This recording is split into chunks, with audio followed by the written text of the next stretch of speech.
Installés dans les couloirs de l'université, des professionnels de la santé ont pris place le temps d'une matinée. Une matinée de prévention et de dépistage du VIH.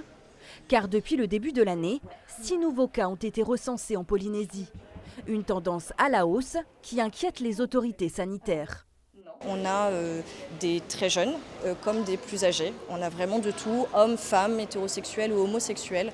Donc c'est pour ça que, alors oui, la tranche d'âge des étudiants est intéressante parce que c'est des jeunes adultes. C'est là où il faut aller faire de la prévention à fond. Mais ça concerne vraiment tout le monde. À quelques mètres, des étudiants s'arrêtent, curieux, parfois hésitants. Beaucoup saluent l'initiative. Si vous êtes actif sexuellement, si on a plusieurs partenaires. Voilà. Non, pas que. Je trouve ça intéressant et important de se renseigner, surtout que maintenant, cette génération-là, c'est vrai qu'on est très à l'aise sexuellement, on va dire.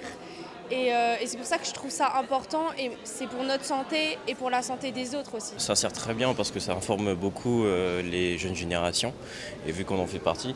Et en soi, vu que c'est un lieu de rencontre entre beaucoup de jeunes, c'est très important de s'informer par rapport au VIH et aux autres IST. Juste derrière cette porte, chacun peut aussi passer un test de dépistage. Un test rapide et anonyme. L'occasion aussi d'échanger avec un professionnel de la santé. Est-ce que tu as déjà eu des rapports sexuels sans protection ou des contacts sexuels? Oui. J'ai toujours fait attention quand même. À part quand j'étais avec un partenaire avec qui j'étais depuis longtemps. Mais sinon, si c'est occasionnel, je fais très attention. Il y a beaucoup de risques, c'est pour ça que je fais quand même attention des partenaires et de savoir quand est-ce qu'il faut poser ses limites pour les rapports protégés ou non. Au-delà des tests, cette journée passe aussi par de la pédagogie et des distributions gratuites de préservatifs, mais certains freins subsistent.